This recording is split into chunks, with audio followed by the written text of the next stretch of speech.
시작해 주십시오. 네, 질문하겠습니다. 좀 전에 첫 질의에서 조모 의원님께서 법사위원장님을 비난하는 발언을 잔뜩 하셨습니다. 이게 국정감사인지 아니면은 법사위 감사인지를 모르겠습니다. 인신공격 대신에 국감의 목적에 충실한 회의가 진행되기를 기대하면서 질의를 시작하겠습니다. 법무부 장관님께 먼저 질의드리겠습니다. 예. PPT 좀 띄워주시겠습니까? 좀 전에 국힘의 주모 의원께서 중국인 단체 관광객 무비자 입국과 관련해서 간첩 면허증이라고 떠들고 있었습니다. 한동안. 그런데 막상 자료를 한번 보니까 작년에 본인이 부산 지역 크루즈 관광 활성화가 기대된다고 홍보를 많이 했던 자료가 드러납니다. 그래서 지금 조롱의 대상이 되고 있습니다. 본인이 작년에는 잔뜩 홍보를 해놓고 이제 와서 간첩 면허증이라고 얘기를 하면 되겠습니까? 그리고 이 부분을 제가 한번 팩트 체크를 하기 위해서 장관님께 먼저 여쭙니다. 네. 내용을 한번 봐보십시오. 무사증, 중국인 무사증 입국 가장 많이 허용했던 정부가 어느 정권입니까? 박근혜 정권이 360만 명에 대해서 허용했습니다. 문재인 정부는 160만 명, 윤석열 정부는 짧은 기간인데 140만 명을 해줬습니다. 주로 국힘 정권에서 저렇게 잔뜩 허용했는데 그게 간첩 면허증이니 뭐 살인자를 강력범죄자를 끌어들이는 거라는 이런 식으로 공격적인 태도를 취하는 것은 문제가 있는 거 아닙니까? 저 사실관계로 분명히 지금 이재명 정부의 무비자 정책을 비난하는 것은 옳지 않다고 생각하는데 장관님 느낌이 어떠십니까? 어쨌든 정부의 중국 관광객 무비자 정책은 지금 이재명 정부가 시작된 건 아니고요.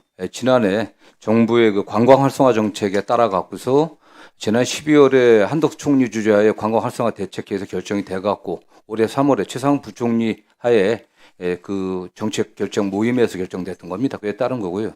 저희들은 좀 걱정하시지 않게 사전 저희들이 명단을 받아갖고 점검해갖고 혐의자들을 좀 걸러내고 있습니다. 그리고 그 이전까지는 전담 여행사 지정 취소하는 게 이탈률 5%였는데 2%는 낮췄습니다. 낮췄고 이번에도 물론 현재까지 8명 이탈해갖고 4명은 체포를 했습니다. 체포를 했는데 현재까지 이탈률은 1% 이하입니다. 더 철저하게 관리할 것이고요. 다만 이제 중국 관련해서는 중국에 사실 이제 우리 조선족 동포들이 많이 왔다 갔다 하지 않습니까? 그래서 절대적인 출입 인원이 많기는 하지만 사실은 불법 체류라든가 이거는 중국이 제일 많지는 않습니다. 동남아 국가, 특정 국가 이러면 되지 않아요. 동남아 국가 두 군데가 더 많습니다. 그래서 어쨌든 간에 의원님들이 염려하시는 우리 사회 불안이라든가 또는 범죄 증가에 영향을 미치지 않게 최선을 다해 저희들이 잘 관리하겠습니다. 예, 어쨌든 관광 관련해서 경제 활성화를 위해서 최선을 다하고 있는 정부를 상대로 색깔론을 펴는 이런 구태의연한 정치, 여기에 대해서는 법무부에서 강력하게 대응 좀 해주시면 감사하겠습니다. 예, 잘 설명하도록 하겠습니다. 예, 우리 헌재 사무처장님께 질문드리겠습니다. 헌법교수로 재직하시다가 사무처장으로 와서 일하시는 소감이 좀 어떠십니까? 전혀 제가 예전에 헌법재판소에서 근무했기 때문에 전혀 다르지는 않습니다만 업무의 성격이 좀 다르기 때문에 잘 적응하려고 노력하고 있습니다. 예, 어쨌든 최고의 헌법 전문가가 사무처장으로 와 계셔서 든든한 생각이 듭니다. 지금 이제 법원이 법관에 의한 재판을 넘어서 법관을 위한 재판을 한다는 비판을 받습니다. 또 사법부를 위한 법원을 위한 아성을 쌓고 있다라고 비판을 받습니다. 반면 헌법재판소는 어떤 헌법 정신에 충실하게 국민 주권주의 원칙을 달성하기 위해서 노력하는 모습을 보입니다. 그러다 보니까 법원의 재판에 대해서도 헌법 소원 제도를 도입하자, 이 재판 소원 제도에 대한 어떤 공감대가 많이 확산되는 것 같습니다. 그런데 이제 다만 이게 사심제라는 이제 비판을 합니다. 그러나 제가 보기에는 우리 김규표 의원님이 제출한 법안을 보면 대법원 판결이 확정됐을 때 확정 시기를 늦추는 것도 아니고 원칙적으로 집행 기능을 빼앗는 것도 아니기 때문에 이것은 사심제가 아니라 삼심제다. 다만 헌법재판소의 어떤 걸음장치를 한 번 더 두는 것에 불과하다라는 생각이 드는데 사심제라는 비판에 대해서 우리 사무처장님 견해가 어떠십니까? 네, 답변 드리도록 하겠습니다.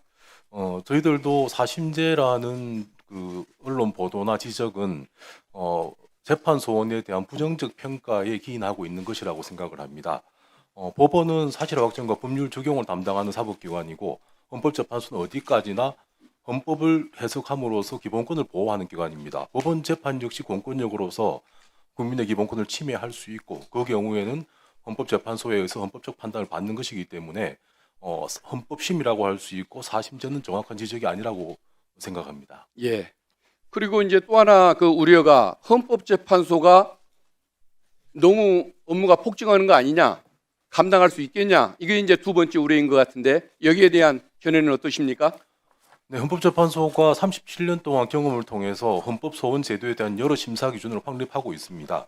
재판소원도 사실상 헌법소원의 한 유형이고 그 경우에 헌법재판소 재판부는 사실상 여러 가지 심사 기준을 적용해서 어렵지 않게 사건을 해소할 수 있을 것이라고 생각을 합니다. 다만 사건이 폭주함으로 인해서 생기는 행정적인 부담 이런 것들은 부정할 수 없을 것 같습니다. 예, 알겠습니다.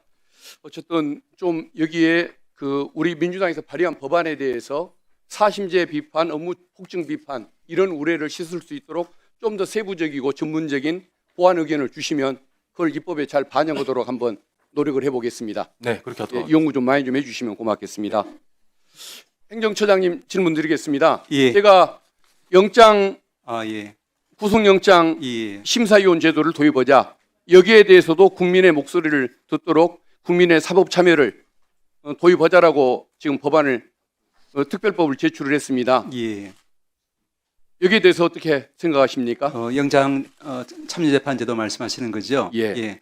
의원님 잘 아시다시피 의원님 평소에 이제 주장하시는 우리 국민 참여를 통한 사법의 어떤 민주화 이런 방향성에 대해서는 저희 사법부도 깊이 공감을 하고 있습니다. 다만 이제 좀 기술적인 문제로 영장 재판의 경우에는 첫째는 이제 우리가 그 헌법상 신체 자유가 이제 직접적으로 문제되는 영역이고 또 하나 우리 구속 심사라고 하는 것은 시급성을 다투지 않겠습니까? 일반 형사 재판과 달라가지고 그래서 이 두 가지 점 때문에 좀 꼼꼼하게 헌법적으로 또 법률적으로 여러 가지를 살펴볼 필요가 있다는 말씀은 저희 드릴 수 있을 것 같습니다. 법안에 대해서 저희들이 검토를 정식으로 착수는 하지 않았기 때문에 살펴보겠습니다.